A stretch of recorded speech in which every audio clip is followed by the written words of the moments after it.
Good morning, y'all. It's Sunday morning, November 20th, and I'm Rachel. I'm gardening for butterflies on the Alabama Gulf Coast in Zone 9A.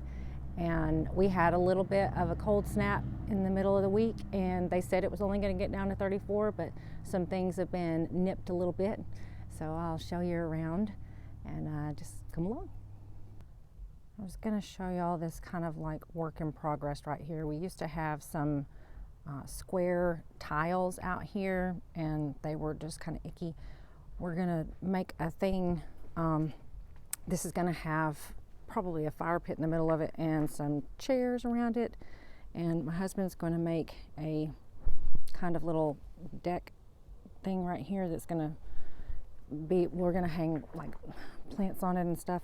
Hopefully it'll be really pretty. Right now it's kind of, it's a work in progress. But also I'm excited because this is where it ends. And so this is all the space that I'm going to have for more pots right here. So this will be, I'm going to have to figure out what I'm going to do with that. I dug up this Diamond Frost Euphorbia. I'd had it in a smaller pot, and then it just got scraggly and sad, and I planted it in the ground. And just because I needed the pot for something else, and then it came back and did so well, so I put it in this pot, and it's happy in that. So I just need to not put things in too small of pots. Actually, I'm going to talk about pot sizes today, because I'm going to just tell y'all about my favorite ones and my favorite sizes and favorite kind of shapes of them too, because well, you can see this one right here. What I really like about this one is it's got a wide bottom. It's as wide as the top, so it's not easy to fall over. And I'm not quite sure about the size of it. I'm going to stop and measure it really quick. So that pot is 16 inches in diameter, and I really like that. But I'm going to show y'all, and that's for large plants. I'm going to show you the different shapes that I like. Now, for a long time, I only got like pottery pots because I thought that they would last longer, which they probably will, but they're so heavy, and I'm moving stuff around all the time. Another thing that I don't like about pottery pots is that they've got a lip on them. A lot of them do, and I'm going to show you what I mean by that. So it's difficult to get the plant out, when you want to change it out. So see this pot right here? It is wide right there, and then it narrows down at the top. And so when you're trying to get it out, you have to turn it all the way over and pull, and I'm sure maybe other people have a trick to it, but it's just really difficult to do compared to a pot that doesn't have a lip like this kind. You can just dump that over and get it right out. And those are those resin pots. I like those. I've got one little bloom on this Desdemona rose. It smells so good, and it's just really happy now that I've got it in this pot. And this is a 20-inch pot right here. It's 20 inches in diameter. You can see I've had this pot for a long time, and you can see that the sun has bleached it, and I'm sure weakened it. And so that is one of those things that you have to be careful about with resin pots. Probably you don't want them to get a lot of exposure to the sun, which is kind of odd and hard to do unless you've got something growing over the sides of it. And I think my favorite size pot is this one right here, because it's got kind of a wide bottom to it, and it's 16 inches in diameter. I think that is the perfect size pot for anything. That's that little bluebeard shrub. Look at, I cut it down because it was looking scraggly and sad. So I'm hoping that it will grow into a shrub-sized plant. Right now it's just a little piddly kind of little plant. But I was going to show y'all how some things got kind of a little bit burned by the cold, and the bubblegum petunias are getting scraggly, but you can see right here the coleus did get some damage, a little bit of damage. And then I was going to turn and show y'all this coleus Yeah.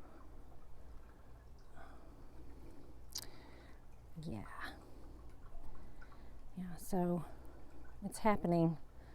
I'm probably going to need to, in a couple of weeks or so, take everything into the potting shed. But we've got to talk about the elephant in the room, or actually the elephant in the garden, because this summer romance rose, can you see how huge it is and how crazy it is, how it's just growing out? I checked to see, because I thought, well, maybe when I planted it, I didn't look to see how big it was. They say it's supposed to get 4 feet tall and 3 feet wide, but this thing is just, and I don't want to cut it off, because here's the deal. The roses come out on the ends. They're going to come out on all these ends, and so I don't want to cut off my roses, but I got to show y'all what the armadillo's been doing.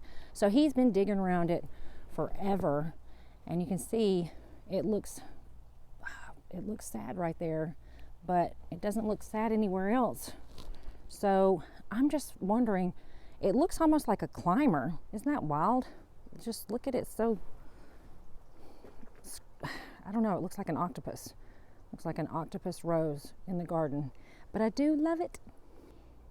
And I got one bud on this big mama rose that I had to dig up because it really was suffering. And then after that happens, I'm going to cut it down. I'm loving my organic roses, my organic carrots. Look at that. Some of them are doing, well, that one you can see is doing really well. A few are struggling and slow, but here's what I've decided to do. I'm going to get a couple more bags of those organic carrots, and I'm going to put them in these pots over here. Now, all these empty pots right here, I have sprinkled pansy seeds on the top of them. So what I thought I would do, since I'm already going to be growing pansies in them, I'm going to put some organic carrots in them too, and have the carrots growing in them and the pansies. So won't that be fun? And I've got that over here. I already did sprinkle some pansy seeds into this carrot pot. So pansies and carrots, how cool would that be? Yeah, that's exciting. Oh yeah, so I've got a big hole right here now in this space because I cut down the cut leaf coneflower, and this is the base of it. So I don't think it's gonna die. I think it's gonna live and come back to be glorious next year. Then I had some grass over here, and it had grown really tall, and I cut it back and dug it up, and then I cut it in half. And it was the kind, it's got pink striped grass on it. So I have it over here with this blue-eyed grass. So now I've got 2 of them, and they should get really big and tall next year. So I'm gonna use more grasses in the garden so we can have some more things that kind of move with the wind. The bog garden doesn't look hardly any different. You can hardly tell that anything has happened, but everything's still alive, so that's amazing. And the sugar snap peas are doing well. I'm going to show y'all an easy way that I accidentally learned how to make cuttings for rosemary, and I'm going to do that in a second. I have a rosemary that's like barely hanging on under this lemon grass, and I'm going to take a few cuttings from it so that I can make more. So what I was going to do is I was just going to show y'all, because I can only do it with one hand. So cut that off, get that. You see, that's about a 6-inch cutting right there. So here's that 6-inch cutting of the rosemary, and you're just gonna strip the leaves off. Just do like that, and boom, there you go, you got it. I'm going to take this and stick it in the side of the pot. It's very important that you put it in the side, because I guess the roots, I'm not quite sure, but doing it in the side is more, I don't know why that happens, but I put them in the side like this. I accidentally learned how to do this when I was trying to keep deer away from what I was planting, and I heard that deer didn't like rosemary. So I put little sprigs of rosemary all around in my pots where I had started seed. And as a bonus, they rooted, and then I had, like 30 rosemary plants at one time. It's just super easy. I like things easy. And this is, you know how Martha Stewart, she likes to tell you a jillion steps? No, just try something easy. It's a lot more fun. I did want to say some of them will die. So do way more than you expect that you're going to want or need. And then you'll just have extra that you can give to other people, or you may not. The coleus and salvia cuttings seem to be doing pretty well. I've just been misting them, and some of them look a little wizened. This one, I'm not quite sure what's wrong with it. Like that one really looks bad, but I think it's going to live because you can see that there are tiny, tiny leaves right there. So I could pop those two gross leaves off and it'll probably still grow. And I'm not even halfway done with making my cuttings. I keep saying I'm going to come out here, and then I just don't. But everything's going to stay alive in here. And I've had a couple of the nasturtiums come up right here and right here. So I'm probably going to need to plant some more nasturtium in this pot, since it doesn't look like that one is going to germinate. And then I've got these pansies that I'm gonna, look how little they are, but I think they're about done growing in this thing, and I'm gonna pot them up into something bigger. I've got just some grasses that I'm saving and some seedlings, and it's true, my pansies are taking forever to germinate, but you can see there's one right there. They're just really, I don't know, slow. I've got this globe basil right here. I love it so much, and I wanted a jillion of them, but I'm thankful for just having the amount that I have, so that's good. You know what? I wanted to talk a little bit more about pot sizes that I would never get again. And for me, I wouldn't, unless you're going to like put succulents in them or something, because they're too small and they just don't hold enough dirt or enough moisture. And it would be like this size right here. I'm going to stop really quick. Yeah, this one's like 8 inches tall and 8 inches around, and that one, or 8 inches in diameter, that one's probably like 10 inches tall and 10 inches in diameter. I didn't measure it, but that size, just, I don't care for it. It's too much trouble to deal with. I would much rather have pots that are at least 16 inches in diameter and that don't have a lip on them, so that I can easily get the plant out when it is spent, or when I'm done with it. This is the stuff that I throw a little handful in when I'm planting stuff in a pot to give it some extra nutrients. And I was going to show you all these seed packets again, because I love botanical interest seeds. I love the packets. They're gorgeous, and they are generous with their amounts. But you know who else is generous? Very generous, in fact, is Outside Pride.